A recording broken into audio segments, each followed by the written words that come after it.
നമുക്കിതൊരു ഓർഗനൈസർ ഉണ്ടാക്കാം. സംഭവം വളരെ സിമ്പിളാണ്.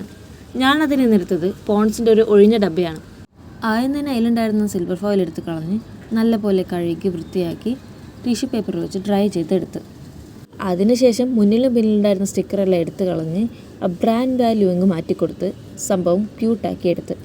ഇനിയാണ് പെയിൻറ്റിങ് പ്രോസസ്സ്. കയ്യിലുള്ള ബ്ലാക്ക് അക്രിലിക് പെയിൻ്റാണ് ഞാൻ എടുത്തത്.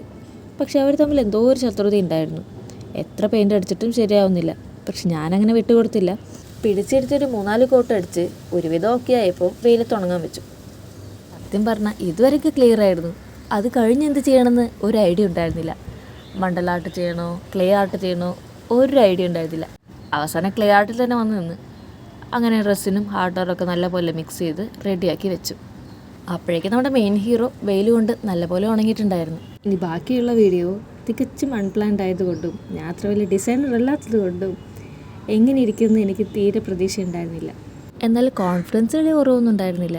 കയ്യിൽ കുറച്ച് ക്ലേ ഉണ്ട്, അത് വെച്ച് മനസ്സിൽ തോന്നുന്നത് എന്തോ അത് ചെയ്യുക, അതായിരുന്നു അപ്പോഴത്തെ സ്ട്രാറ്റജി.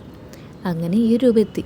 പിന്നെ മൊത്തത്തിലങ്ങ് ബ്ലാക്ക് അടിച്ച് അതിന് മുകളിൽ ലിപ്പൻ ആർട്ടിന് വേണ്ടി വാങ്ങിച്ചു വെച്ചിരുന്ന കുട്ടി കുട്ടി മിറേഴ്സ് എല്ലാം ഒട്ടിച്ച് ഈ ഒരു ലുക്ക് എത്തി. എന്തായാലും ഇത്രത്തോളം ആയില്ലേ, ഇനിയിപ്പോൾ ഒരു ആൻറ്റിക് ലുക്ക് കൂടി കൊടുക്കാം. അതിന് വേണ്ടിയിട്ട് എൻ്റെ കയ്യിലുണ്ടായിരുന്ന ഒരു ഗോൾഡൻ നെയിൽ പോളിഷ് എടുത്ത് ഒരു കോട്ട് അടിച്ചു കൊടുത്തു. അപ്പോൾ ഇതാണ് നമ്മുടെ ഫൈനൽ ഔട്ട്പുട്ട്. കുറച്ച് തട്ടിക്കൂട്ടൽ പണികളായിരുന്നെങ്കിലും എനിക്കത് ഇഷ്ടപ്പെട്ടു.